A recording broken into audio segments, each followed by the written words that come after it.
ദാമ്പത്യ ജീവിതത്തിന്റെ മനോഹരമായ അനുഭവങ്ങൾ നഷ്ടമായത് എന്തുകൊണ്ടെന്നാൽ ഹറാമായതിലേക്ക് മനസ്സ് പായുകയും ഹറാം കാണുകയും ഹറാം ആസ്വദിക്കുകയും ചെയ്യുമ്പോൾ അല്ലാഹു അവർക്ക് ഹലാലിലെ ആസ്വാദനം അല്ലാഹു നിഷേധിക്കുകയാണ്.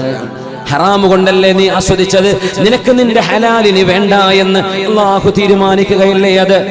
റസൂലുള്ളാഹി തങ്ങൾ പറയുമായിരുന്നു, നിങ്ങൾക്ക് ഏതെങ്കിലും ഒരു പുരുഷനെ സംബന്ധിച്ചിടത്തോളം ഒരു സൗന്ദര്യമുള്ള ഒരു പെണ്ണിനെ കാണുകയും, സ്വാഭാവികമായും മാനുഷിക പ്രകൃതം എങ്ങനെയാണ്, കാണാൻ ഭംഗിയുള്ള ഒരു പെണ്ണിനെ കാണുമ്പോൾ ഏത് പുരുഷന്റെ മനസ്സിലും ഒരുപക്ഷെ ഒരു പ്രണയമോ സ്നേഹമോ എന്തെങ്കിലും വൈകാരികതയോ ഉണർന്നേക്കാം, ഹോർമോണുകൾ പ്രവർത്തിച്ചേക്കാം. നിബിധങ്ങൾ പറയുന്നു ആദ്യമായി കണ്ടുപോകുന്ന ഒരു നോട്ടത്തിൽ കണ്ണ് വലിക്കുകയും അസ്തഗ്ഫിറുല്ലാഹ് എന്ന് പറയുകയും ചെയ്ത് കണ്ണ് നിങ്ങൾ തിരിക്കേണ്ടവരാണ്.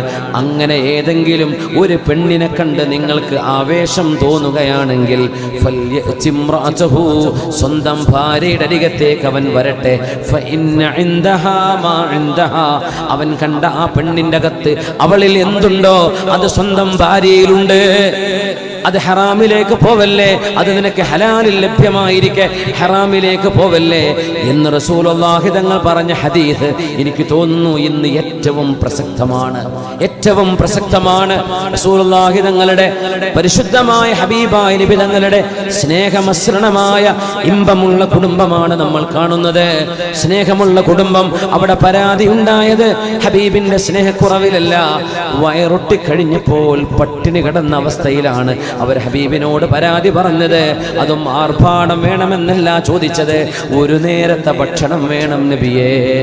വശദ്ദ മിൻ സഗബിൻ അഹ്ശാഅഹു വതവാ തഹ്തൽ ഹിജാറതി കശ്ഹം മുത്രഫൽ അദമി.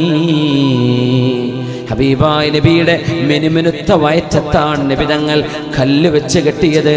വിശപ്പ് കൊണ്ട് സഹിക്കാൻ പറ്റാതെ വയറിനൊരു ഭാരമുണ്ടാവാൻ കല്ല് വെച്ച് കെട്ടിയവരല്ലയോ നബിയെ അങ്ങന്ന്. ഇമാം ബൂസീരി തങ്ങൾ പരിശുദ്ധമായ ബുർദയിലൂടെ പറയുന്ന കാവ്യം വശദ്ദ മിൻ സഗബിൻ അഹ്ശാഅഹു വതവാ تحت الحجارة كشحا مترف الأدمي مولاي صل وسلم دائما أبدا على حبيبك خير الخلق كلهم. ഹബീബായ നബി തങ്ങൾക്ക് എന്തെങ്കിലും സമ്മാനം കിട്ടിയാൽ ഹബീബിന്റെ ഭാര്യമാർക്ക് വീട്ടുകാർക്ക് ഹബീബായ തങ്ങൾ കൊണ്ടുകൊടുക്കും. ജനിച്ചപ്പോഴേ പിതാവിനെ കാണാൻ